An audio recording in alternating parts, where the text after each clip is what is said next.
Welcome back, Wicketers. We are back at it once again for this week. I'm Saraan, one of your favourite co-hosts. I'm Ollie, the co-host he's not a happy bunny.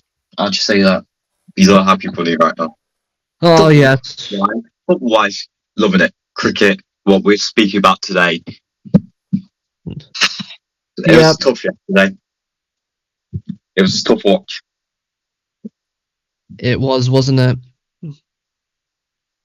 Any of you Trent Rockets fans out there, you have our deepest condolences. And if you're an Invincibles fan, then flip you. Anyway. Whoa, we're not doing that. they won 3 in a row. So, yeah. They're probably loving it. Yep. If it hadn't been for some circumstances, I imagine we would have won it. Same. Let's just go straight into it. The amount of injuries, I know people like injury excuses, but it was ridiculous. Trent Rockets had to nearly change the game, and that was definitely not their plan going into the tournament. I think it started off, I'm not exactly too sure where the injury line starts off, but I'm saying Adam Hose, when he broke his leg, that's one of the major injuries. He was ruled out for the entire tournament. Right. And then let me read you out the injuries what Rockets picked up throughout the tournament. So okay. Tom Alsop got hit in the head, concussion, out for the rest of the tournament. Adam Hose dislocated his ankle, out for the rest of the tournament. You had Jordan got injured in the final while we were playing, so that's another big injury. Lockie Ferguson got injured. Literally, it got announced minutes before the final was about to start. So Dylan Pennington had to play his first ever game in the 100. Sam Cook broke his finger. We had the Tom Moores thing. Tom Moore's not being allowed to play. There's a whole rant on that later on, just wait. Well, it's just not right, is it? It's Tom Moore's not being allowed to play. It's just not right. Okay then, we want to start this rant now? We'll get this rant started now. So, originally, I think Tom Moores was the replacement for Tom Alsop, wasn't he? As a wicket-keeping option. Yeah. And then Tom Alsop eventually withdrew from the entire tournament.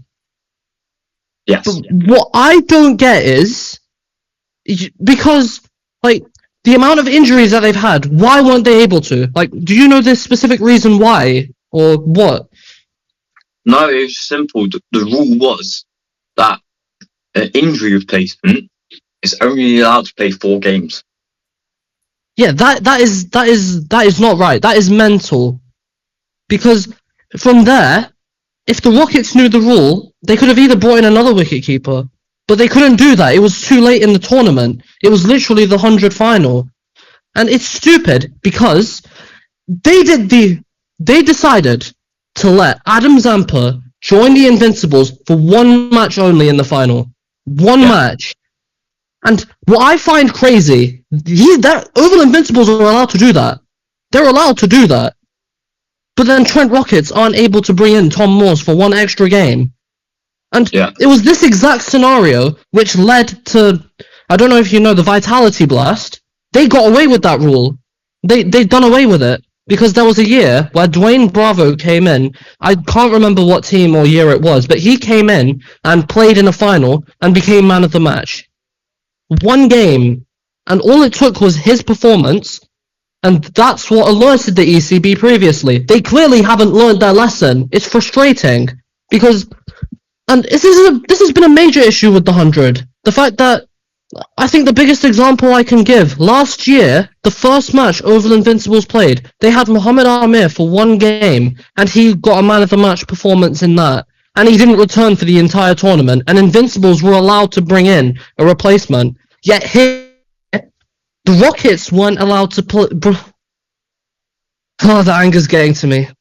the Rockets weren't allowed to play Tom Moores for one extra game when Oval were allowed to bring in Zampa. What kind of backward rule is that? Yeah, It's infuriating. But you got to give it to Invincibles. I thought they was going to win anyway. They exactly. It's just the ECB loves Surrey. Okay, we all know how much they love the Surrey county. Especially with was it Mumbai Indians who bought London Spirit all over Invincibles? Yeah. Mumbai Indians bought over Invincibles. Oh, it's the Indian influence again! Dang it! It's the Indian influence. I'm telling you now. There's a conspiracy. There's a conspiracy. I think overall, in the final, the biggest problem with Rockets, the batting was poor, let's be honest. It was horrendous. You know, I know Stoinis annoyed me. Stoinis really annoyed me. Because Marcus Stoinis, he got 64, yeah? Cool. It's a half-century thing. Oh, yeah, he must have been the England bad. He was, but he started hitting sixers and big hits when it was basically game over. When he first came in, he kept on knocking it for a single when we needed him. That's the exact problem I had with it as well. And do you know what it was? The manner in which they got dismissed. I think, first of all, Joe Root, that was a complete brain fade. That was a complete brain fade. He decided to charge Nathan Salter, arguably, I think, one of Invincible's most threatening bowlers after Rashid Khan. He decides to give him the charge, and he was this close to hitting it over for a 6. And it's the exact conversation again that we had last week. Joe Root being vulnerable to spin. And then even though he's better away than he is at home. And look, I'll give you a quick story. In the morning, I was editing the footage of the last podcast. And then whilst I was editing it, I was like, oh yeah, we predicted that. Ollie predicted that. And it was just... it's so annoying. That really boiled my anger. Then I want to talk about the bowling attack for Trent Rockets. It's not their fault. It was not the bowling attack that Rockets fans probably expected, with Pennington, Sanderson being two of your pace bowlers. Because spin wasn't working that much for Rockets. It worked for the Invincibles, but for the Rockets, it didn't work that much. It didn't. So you needed a Lockie Ferguson, a Sam Cook out there, two of probably Rockets' most important pace bowlers. You needed them both, but Sam Cook, I didn't even see when he got injured last night. How did he break his finger? I didn't even see it. There was no injury report about it. He just broke his finger, and we didn't see what happened. Then Lockie Ferguson getting injured in the warm-up was that. When that got announced, I felt we're in trouble here. Mm-hmm. Exactly. And it was far too late to request a replacement. It was the day after. And this is another issue with the 100, the scheduling. The Eliminator is directly after... No, the Eliminator directly before the final, which meant the Rockets had a 24-hour turnaround. Not even 24 hours, 20 hours. Especially in the Eliminator as well. When it was chucking down, it was raining, they shouldn't have kept playing. They shouldn't have kept trying to go for a game. I understand for the Superchargers, yes, it's frustrating, but it's just a scheduling issue. If you knew the rain was going to be coming that thick and fast, then you should have either kept a reserve day or played it a day earlier. I'm pretty sure even Joe Root came up with this exact same thing. He said if the girls played at 11 and they played at 2 o'clock, they would have managed to get a full game. It's just a complete and utter scheduling failure from the ECB in general. They put way too much focus on selling the shares of the franchises. They were too interested in getting the extra money that came with the selling of shares, especially to the Indian market. They completely forgot to look at the league in itself. First of all, the overseas players, that's an issue on its own. Because you have players coming in, playing for one game, and then piecing out, and they still get paid massive amounts of money for that. And they're not looking to grow the 100 itself. They're more looking to grow its shares and grow the value of it, rather than the actual tournament, which in my opinion is frustrating. Look, we'll talk a bit about that later. Let's continue talking about the final. I digress there. So, I was going back to your point about the ECB, about the scheduling. They should play the Eliminator on Friday. So, I if agree. it rains on Friday, you got Saturday to play it. And also, if it doesn't rain on Friday, you've got entire. That means it'll give the players nearly 48-hour break for the Sunday game. When over Invincibles, their last game was on like a Wednesday or Tuesday, so they had ages to rest, ages to get their bodies ready for the final. I'm not trying to like deny the Invincibles. I'm not saying like this. I'm not trying to like be biased for Trent Rockets. I'm just talking about 100%. I'm just talking about like if next year, because over Invincibles they've won 3 in a row. You can't say anything bad about them.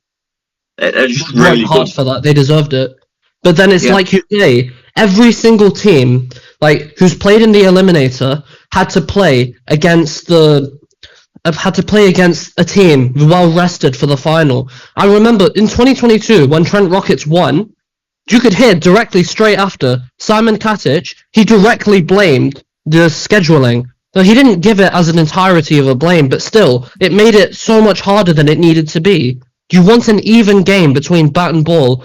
A side that's rested for about not even 20 hours against a side who's rested for about a week. That's almost a no contest. Especially that's what led to some of the injuries that we saw because they weren't properly well rested.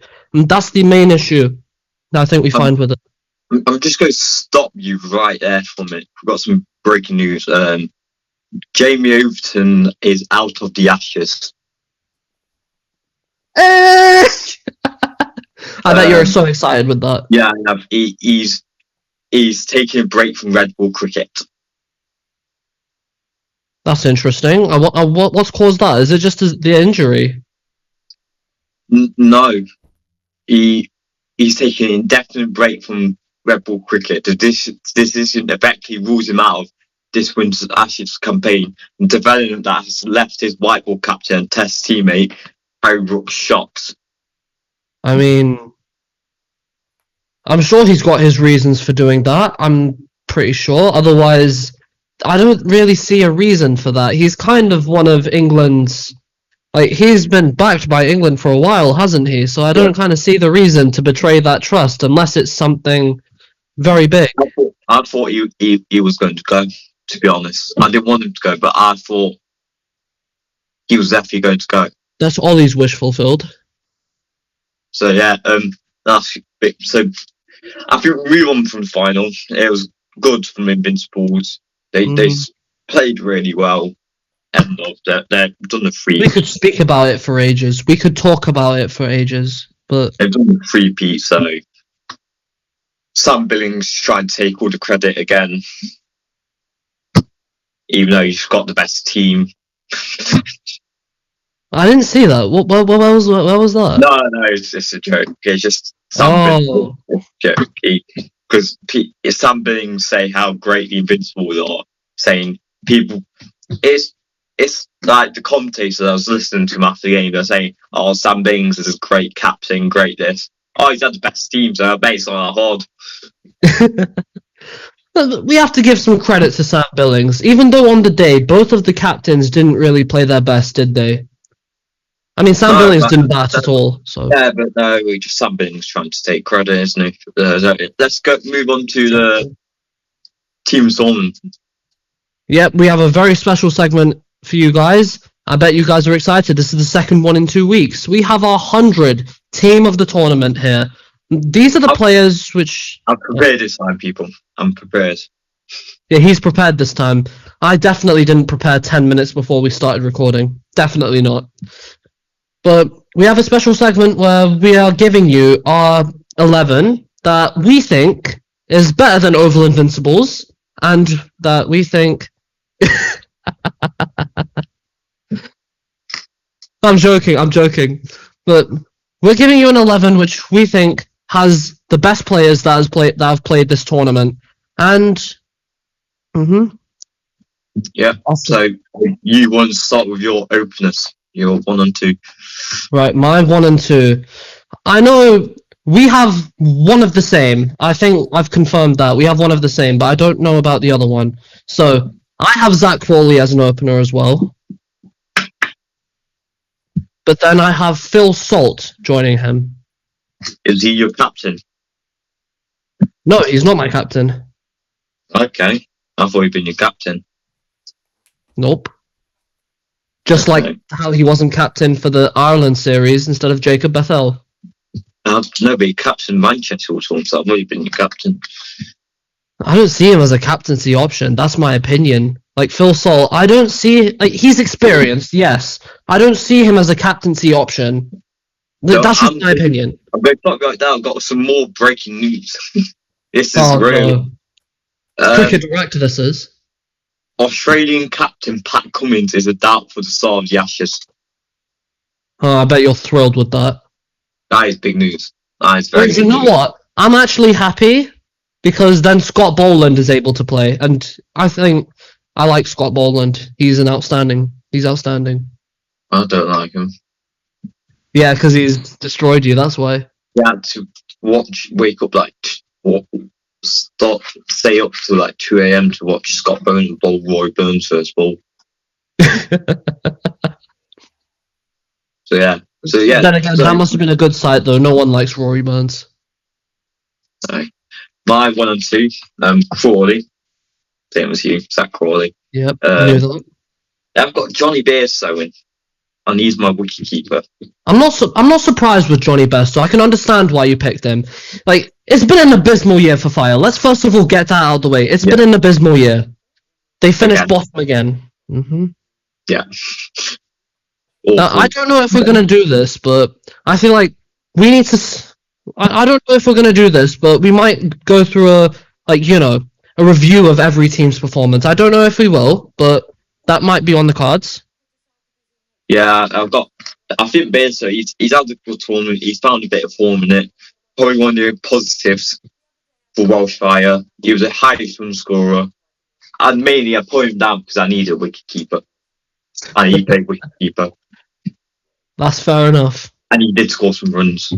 So, number 3, if you don't have this person, you might have to leave the podcast. Who is it? Let's see. Jordan Cox. Don't worry, I have him as my number 3. Okay, thank God. I generally would have made you quit if you had Jordan Cox. I'm not stupid. He's the highest run scorer, and then just to see how dynamic of a number 3 he's been, all we need to do is look at the final. 40 off 23. Him and Will Jacks absolutely beat the hell out of Trent Rockets, and this is the second time they've done it. Will Jacks did it previously. He does it for fun. Cox, that's a great tournament.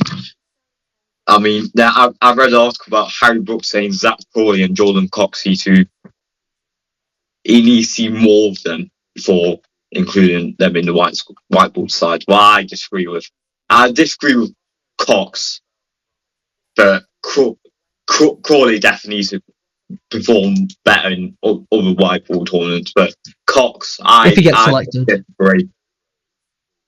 Harry Brooks has challenged Zach Crawley and Jordan Cox to back up their performance in the hundreds in order to break into the England whiteboard settle.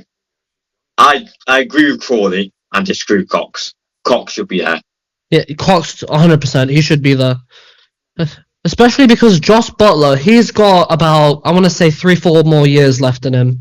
And then I think Jordan Cox is a surefire replacement for Josh Butler. He fits right in. My issue is with Zach Crawley. Where do you fit him in if you're going to try and integrate him back in the whiteboard setup? Because Phil Salt and Ben Wicket, I think, are a mainstay. Sorry, I'm interrupting. That's why Harry Brooks said he needs to back his performances up. Mm-hmm. Especially with how good Phil Salt has been this tournament as well. That's why I've selected him. Like, I feel like Phil Salt and Zach Crawley have had quite an equal tournament, in my opinion. Who's that for you? Right, my player in at 4. It is Josh Butler.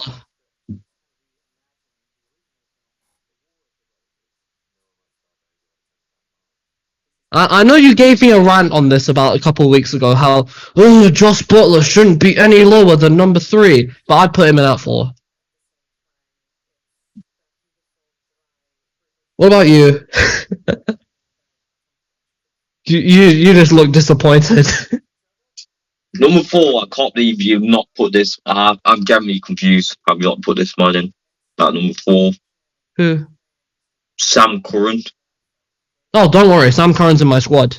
Why is he number 4? Because I think he's had great tournament at 4. He's bowled well, but he's been batting great at 4. Why is he not at 4? Look, you said we could shuffle the lineup. Yeah, no, but That's still, why I've shuffled. I've shuffled it where people probably could play there and still perform well.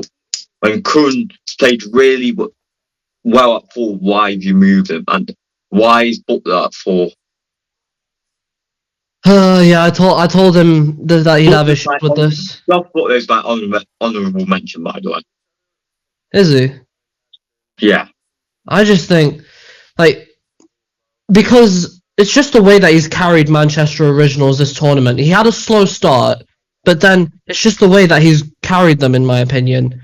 And especially because the opening partnership, it was very confusing, in my opinion. They had Phil Salt, and then sometimes they'd put in Ben McKinney, or they'd try someone else. So then I was genuinely baffled why they didn't go Phil Salt, Josh Butler. That would have been much better, in my opinion. It would have solved so many more issues. Butler doesn't want to open anymore. That's why they haven't done that. Josh Butler don't want to open the batting anymore. He wants to come in at 3. That's why they've done that. Who's that 5? I think I've already told you, Sam Curran. Put him in at 5. Okay. I've got Rehan Ahmed. Yeah, I understand why you picked Rehan Ahmed. That's a fair enough pick.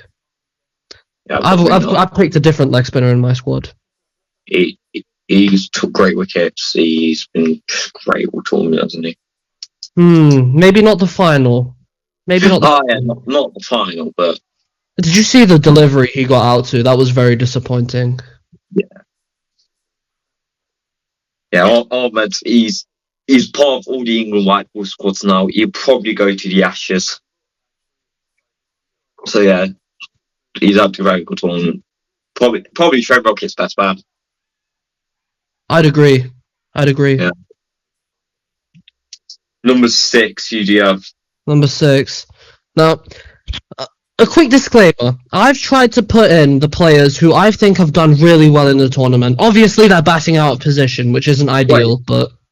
Have you still only got one over invincible player? Pardon? Have you still only got one over invincible player? No, I've got... Let me count. 1, 2, 3. I've got 3 in total in my squad. Okay. So, in fact, let's take a quick count. How many of the teams... No, go 6. Go 6. Alright, I'll go with 6. But that's my quick disclaimer before you start having a loud one at me. That some of these players are out of position, which I can only apologise for, but I had to include them in the squad. I'm worried about how out of position they are.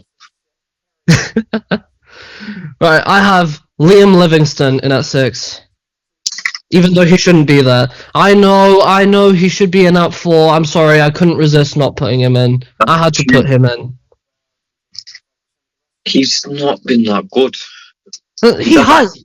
Have you not seen the masterclass against Oval Invincibles? Yeah, that's one game. One game doesn't make it. In my opinion, you can't ignore Liam Livingston in the 100. He's outstanding in the 100. It's his best format, in my opinion. You can't ignore him. And I've got him as my captain. You can ignore him. He's been an awful captain. You can't pick good captains. You can't choose an awful captain. Oh, Saraan. Liam Livingston isn't that bad. Come on, where's justice for Liam? He's not bad. Good. He's been good, but it's not team of the tournament. He has been one of the best 11 players in his entire tournament.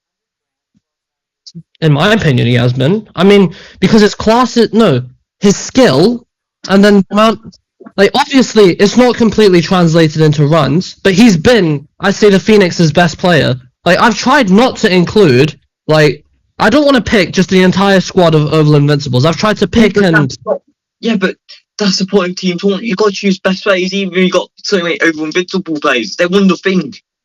Oh, Yes, so, I know what you mean, but no, I can't skip Liam Livingston. I and they're can't. probably been by far the best team.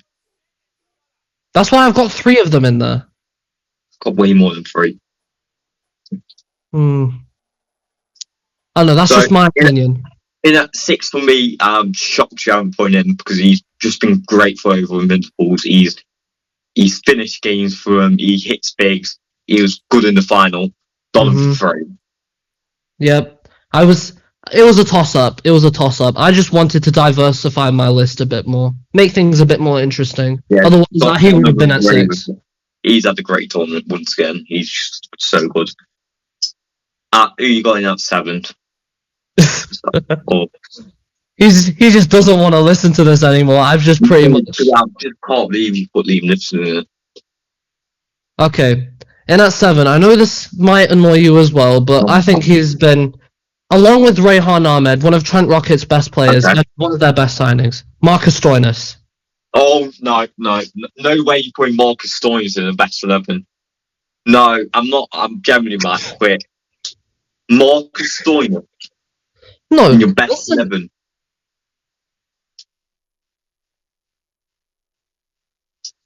You don't understand my opinion. He's been so disappointing. When I first saw we signed Marcus Stoinis, I thought, yeah, what a great signing. He's been so disappointing compared to what the expectations of him going into it. You thought, oh yeah, Marcus Stoinis, he's going to be really good for Trent Rockets. He's been so disappointing. Like when he's came into bat, he's been slow. He hasn't been hitting big that much. He hit big in the final when it was too late. Then his bowling, he's been so expensive. Alright, if you're that mad, then... No, you can't change it now. Give me my reason why you got Marcus Stoinis. It was only because, like, for example, like, he's a fast pacer, and then he's able to pick up those crunch wickets. I mean, the biggest example I can give is in that one game, I can't remember who it was against, but he single-handedly turned the tide against that game. He's one of those X-Factor players, and yeah, in the 100 final, he took time to get in, but then again, like, the Invincibles bowlers were just that good. And then, in my opinion, across the tournament, he's been one of the best for the Trent Rockets. Right, I'm just going to give my 7 because I'm angry. I'm annoyed. Number 7, my captain in the team, who was better than Marcus Stoinis for Trent Rockets, David Willey. Okay, I can agree with David Willey. Okay, in hindsight, maybe I should have put him. This is what happens when I do it 10 minutes before. So, Marcus Stoinis. Oh my days. Number 8, you got in at 8. And at 8, well, you have to remember as well, I'm not 100%. I have been battling a fever, so you have to give me some slack. I don't really care at this rate, Saraan. You've been battling a fever. Still shouldn't give awful opinions. Okay, oh my days. Oh no. I've got 2 Welsh Fire players here. Oh, you got 2 Welsh... Oh, no. You've called them the worst team in the tournament. And that doesn't mean that the players haven't been good. They've single-handedly been the shining light. Give me another player. So, have you got the same amount of Trent Rocket players as Welsh Fire players? Well, let me see. Go say yes, aren't you? Yeah, he has. I've got lots. Give me your number 8. Oh, see, this is just making Ollie mad at this point. This is just making him infuriated. Give me your number 8. Chris Green. Right, my number 8 is Rashid Khan. Oh wait, I miscounted. Oh no, yeah. I picked the wrong one. You made me pick the wrong one. Chris Green is my number 9. Oh, he's your number 8. Rashid Khan was my number 8. Okay, thank God. If you didn't have Rashid Khan in there, I'm not an idiot. Obviously, I'm putting Rashid Khan in the 11. Yeah, Rashid Khan, isn't he? He's just... Traitor. He's been amazing. Yeah, Traitor. But... So, it's kind of not his fault. Yeah, that is true. He's really paired up nicely with Nathan Salter, hasn't he? Who you got at number 9 then? Oh wait, Chris Green. Hmm. Yeah, Chris Green, really. Let me give you my reasoning behind it. Say my number 9. My number 9, Nathan Salter. You have 3 leg spinners in the squad, which fair enough. Don't matter, they've all been great. So I've more got Green Army there for his batting. Fair enough. I've only picked Chris Green just because he's been an all-round threat. He gives you that right arm off-break angle, and then also he's got that little Australian power to hit sixes. But most of the Australians have been disappointing though this tournament, haven't they? You've got 2 in them. You got 2 Australians in there. You call I know. Please. I've got 1 in. Nathan Salter's Australian, right? I'm not getting that. He's Australian. Now it's my turn to get angry. Nathan Salter, he's been playing for Middlesex for the last 10 years, and then he's plays for Surrey. He's not Australian. He is Australian. He's from Australia. He's from Australia, but he plays for England. Well, he's an England player. Yeah, he's not an Australian. But he's still Australian, so he's my only Australian kind of Australian in there. That's it. Because like you said, they've been disappointed. You've got 2 in there. No, he's definitely England. He's England. He's not Australian. He was born in Australia. Yeah, that means he's Australian. Oh my, he's never played for England or Australia. He's Australian. Just because he plays for the England county doesn't mean he's not Australian. Alright, fair enough. I'll give you that one. Literally, we had the exact same conversation about George Linder. He's South African. I'm just making Ollie mad at this point. That should be the new title of this. So you got in at 10. Oh, yes. I'm not letting you explain. You did explain Chris Green, didn't you? Yeah, you got in at 10. Riley Meredith. Qualifier player. Don't tell me he's Australian too. Oh my days. You've called him disappointing and Riley Meredith, one of the more impressive Welshfire players, one of the more impressive Australians. He's had a good year. He was only second to Josh Tongue on the wicket-taking charts. He was only second. You've got 3 Australians. You've called him disappointing and you put 3 in. Yeah, there's a lot more than 3 Australians in the tournament. Yeah. I think I'm allowed to pick a few. A few? Oh, yeah. At 10, I've got Josh Tongue. He's in my squad as well. He's in at 11. Yeah, he took a lot. No, you've actually missed out on days. The guy who's earned a call up through this tournament to the England squad, and you're not putting him. No, I didn't put Sonny Baker in. It was between Josh Tongue or Sonny Baker. It was between those 2.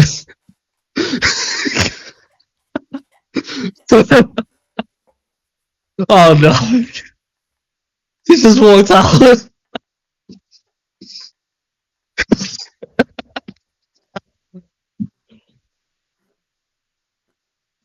So the guy who's earned a call up to the England squad because of this tournament. So clearly he's had an amazing tournament. You've not put him in the squad. In the best. It was either Josh Tongue or Sonny Baker. As I've told you. Look, I've tried to diversify my list. That's what I've tried to do. I could have so easily put him in if I wanted to. I was thinking that. But then I was trying to, make it an amalgamation of the teams. Not just all the best teams. But then, that's the point of the thing. Look, who cares about being diverse? You pick the best 11 players in the tournament. So you're telling me you've got 3 over invincible players? Mm-hmm. Only 3, even though I could have included more. I've got 1, 2, 3, 4, 5, and then you've got the same amount of Welsh 5 players as Trent Rockets players. Even less. You got less. How many I got less Trent Rockets players. How many Watch Fires players do you have? 2. You got 1 Rocket. You didn't put Green Army. You put Green Army, didn't you? No. No. You put your own Rocket players Marcus Stoinis.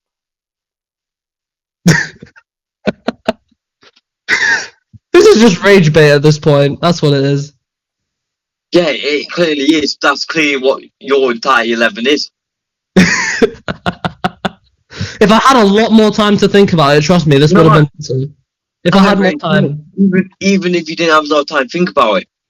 Marcus Stoinis. You only Trent Rocket play.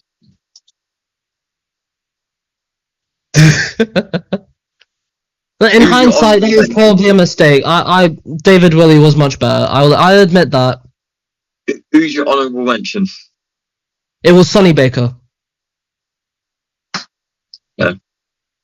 He should be in 11, but okay. Oh my days. He's just annoyed. He's annoyed. I am. Let's move on from this because this you've awful. So just go before I've got 2 more things what I want to talk about. The article I've read about the changes to the 100. I want to hear your opinions on it. And then the England ODI 11. What's been I'm surprised you want to hear my opinions at this point. So the 100 squads are faced for the 2026 reset in bid for competition balance. What's your thoughts? I'm thinking immediately IPL mega auction. That's what it sounds like. Yeah, the 100. I'll go through the article a bit. So the guy who runs 100. So he wants to change the tournament. He wants to make big changes, and some of it is that he wants to reset squads big time. That's the main thing what he wants to do right now for next year. So he's got a couple of ideas. He's thinking about auction, and you're only allowed to retain 4 players. So that's basically the IPL mega auction. Or you keep the draft and only retain like 4 players. I'd rather them keep the draft and No. I want the auction. Wait, no, you do not want the auction. I'll tell you why you don't want the auction. Alright, okay, I didn't hear the entire thing. Let's hear.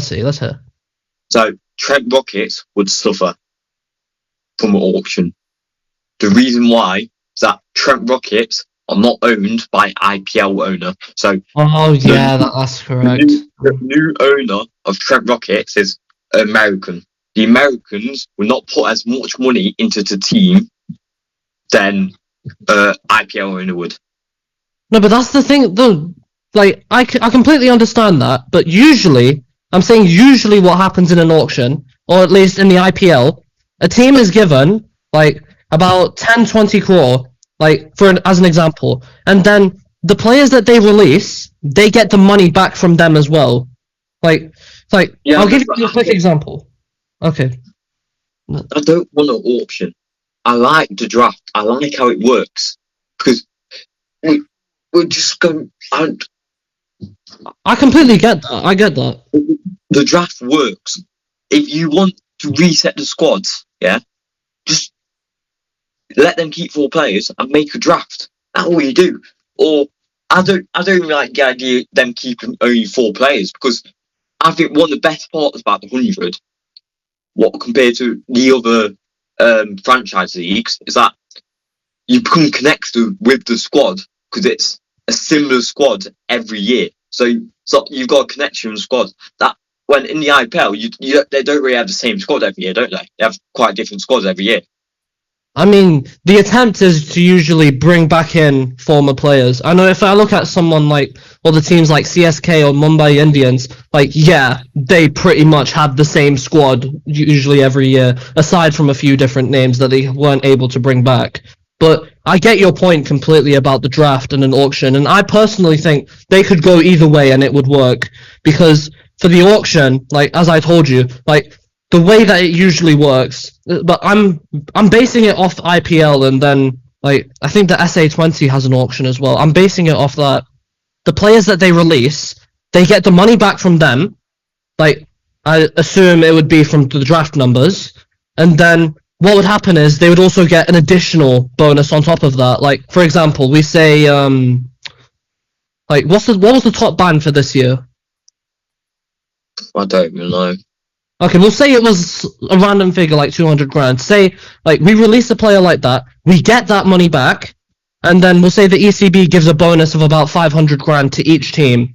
But then at that point, it becomes like, because with an auction, it's always difficult starting one. I think that's what the IPL faced when it started its auctions. I don't know if it's. I'm pretty sure. Like, don't fact check me on this, but they started off as a draft and then it proceeded to an auction.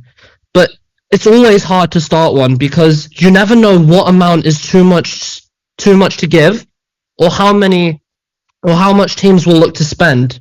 Because the problem that so many IPL teams face, like they spend so much money on one player and then they don't have enough for every other one, and they end up with big names but a short squad.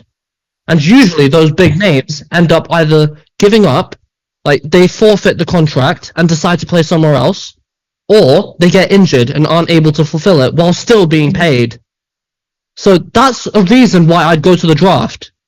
But then the issue with the draft is that unless you have retention picks, like unless you have those, then it becomes really difficult. Like it's the way in which you'll have to decide the turn order. I know the BBL does a draft. Basically, how they do it, they have a little pot of luck, and then they pick out the names from there. The draft, how the draft works is last place get to pick first. Oh yeah, and then that's for the rest of the like. I like that. I think if they do something random, I've got a feeling, because they probably. The ECB wouldn't do like a random pot thing. They were just like, oh, a random computers generator, and guess who'll get first pick? Oh, yeah, because sorry. Mm-hmm. But personally, I agree with your point on the draft, and I think looking at the competition in general, considering how much money the ECB have gotten from the selling the shares to different IPL teams. An auction could work. It could work. And I wouldn't be surprised if they go down that route, especially with how much interest they've taken from the IPL. But then I think I'm on the same lines as you. I would prefer a draft, if I'm speaking logically. And then, just as you said, if the Welsh Fire, who finished last this year, got the first pick, I think that would help them so much. I was saying this, I understand why they want to reset the teams. I agree. I think that needs... You should, because normally you're allowed to retain 10 players. No, because that means way too much. Over Invincibles, I'll just go on the same team again and just win it again. I'll say reduce it down to like you're only allowed to retain 5 or 6 players. Not 4, I think 4's too low. But I think about 5 or 6 players they're allowed to retain, then everyone else goes into the draft. And then there should be about 1 or 2 retention picks. Like, even if you're going... retention picks, I don't like it. I hate it, that. I really don't like the retention picks. Because what when you decide to draft someone in and, oh, no, we had them last year, so we're going to just come in and get him. I want them to get rid of that. I don't like retention picks. Because that means that they want to reset the squads. If they keep the retention picks, they just won't reset. Because over Invincibles would just like jump in like, oh yeah, we want that guy back. We had him last year. It'll all depend though. Like, for example, if they're taking in only 4 players, retaining only 4, then they're going to have 2 retention picks. Yeah, then, if they was... But then if it's like you say, 6 people, then no retention picks. Yeah, no retention pick. None. Yeah. I agree with you on that. And another problem I have with the IPL owners coming in is the getting rid of the team names. But I hate it. I really don't like it. Neither do I. I think it's just increasing the India's footprint into cricket. And then, And I think- like, there's so many different ramifications for that. Like, for example, I know this is probably Pakistani biasy coming in, but how many Pakistani players were scheduled to play this year? Like, initially, how many? None. Exactly. But then, look at how many ended up playing. About 2 or 3. Yeah. And I think this is becoming such a big issue because India and Pakistan politics, I'm not going to go over this again, but it's strained. It's not good. And then the issue with India increasing the footprint in cricket, that's limiting Pakistan so much. It's limiting the amount of leagues that they get to play in. I mean, obviously there are examples where Indian teams have picked Pakistani players, but there's going to be some biasy towards that though, and that's what I'm worrying about so much. Yeah, I think. Yeah, it's the IPL owners. They're what's called that. They're planning to. So the team names are changing, and they want to change the colours of the team. Why? They've got this identity as colours. Why are you changing it? Like, because what's called the contract of the kit supplier is running out. That won't be. It'll be different kit supply next season, and the sponsorship. So don't the crisps. They're supposed to be going. Because they're not renewing their contract with. It's literally been the hundreds mainstay. Why would you change it? This would mean that they want to change colours and team names for some of the IPL owners. I don't like that because the identity of the teams are being changed.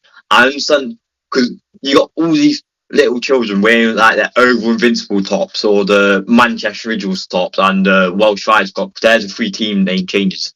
Wearing their tops and then. Next year, just have to get new. They're going to be new colours, new name. Yep. What were the new names for them again? It was MI Oval, I'm pretty sure. Then Manchester Super Giants. Manchester Super Giants, and I don't know what. Oh no! I'm trying to figure out the other team what's been changed.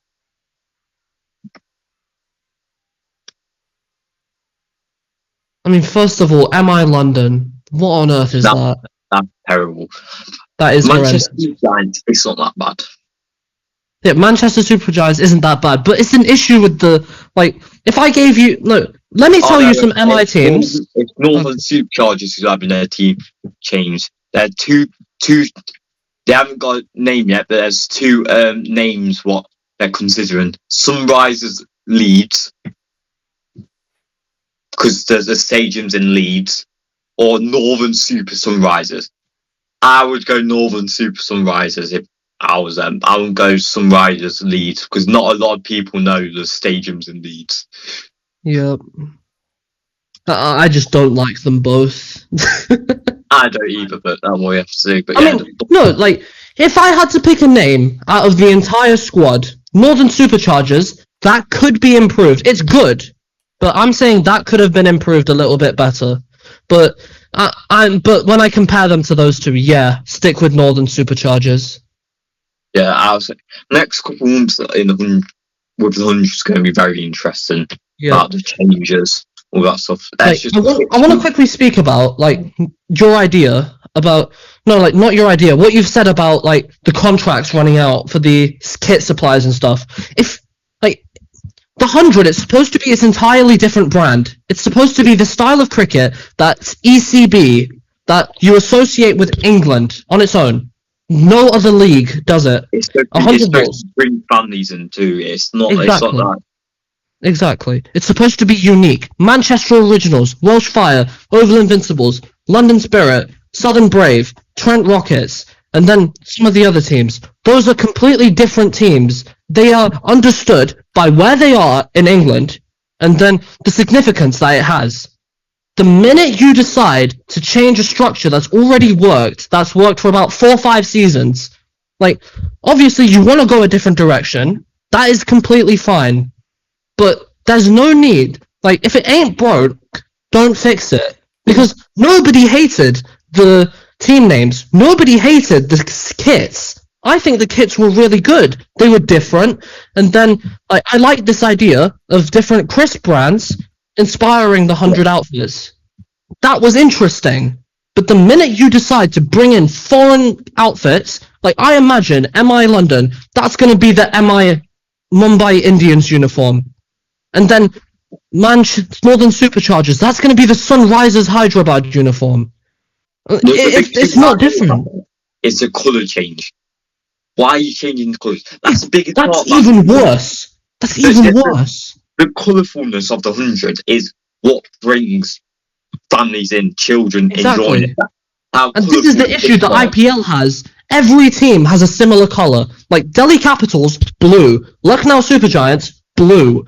Then Mumbai Indians, blue. It's all blue. And then they're not different colours. Like, I'm pretty sure even Rajasthan Royals, they began as blue until they went pink. But even then, it's pink and dark blue. There's so much blue in the IPL that symbolises India. But the minute you change the colours in the 100, it's completely different. That's a no-go. They should not have done that. At least Shrek Rockets have been brought by IPL. Look, we're always going to be yellow and red. Thank God. No, do you know what? I would have loved to see Trent Knight Riders. That would have been amazing. Rockets are legendary now. El Cuetas. That means the Rockets in Spanish. I thought you were taking a dig at my PSL team for a second. No, El Cuetas. The Rockets in Spanish, eh? So let's move on from 100. We'll probably this might be the last time we speak about it for a while till there's updates. Yep. Of the name changes to drafts IPL. Let's quickly end on the England ODI 11 for tomorrow game. I'll read it out. So you got Jamie Smith, Ben Duckett opening, Root at 3, Brook at 4, Butler at 5, Bethel at 6, Jacks at 7, Course at 8, Archer at 9, Rashid at 10, Baker at 11.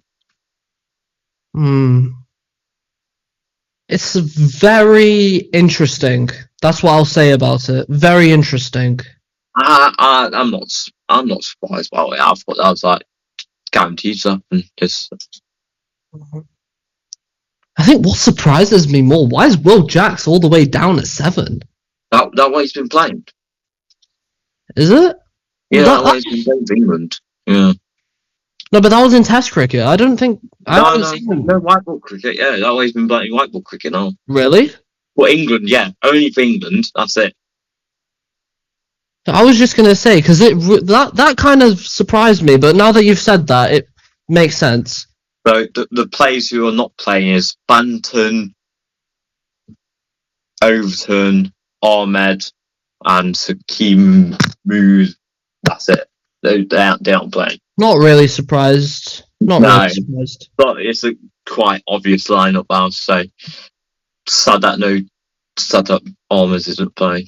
I mean, Rehan, he could either replace Adil Rashid or Will Jacks. That's what I think he can do. If they decide to change it in the squad. Yeah. One player who you're very excited for? Sonny Baker. Knew it. Which makes it even more of a cardinal sin that I didn't put him in the 11. Yeah. You know, I think we should end it here. He's mad at me. He's gonna give me a good shouting at after this. But anyway, thank you guys so much for tuning in this week. Hope you've enjoyed Ollie raging. That's been a major fixed point for today. And yeah, make sure to like and subscribe to support us out. We have been. I've lost my words. You've distracted me. But, thank you guys so much for all the support that we've gotten on the podcast. This is our 10th episode, by the way. 10. Can you believe it? How time flies. And thank you so much for the support on the shorts. We really appreciate that. Thanks for the support on TikTok. Make sure to like, subscribe, hit the notification bell, and we will see you in the next one.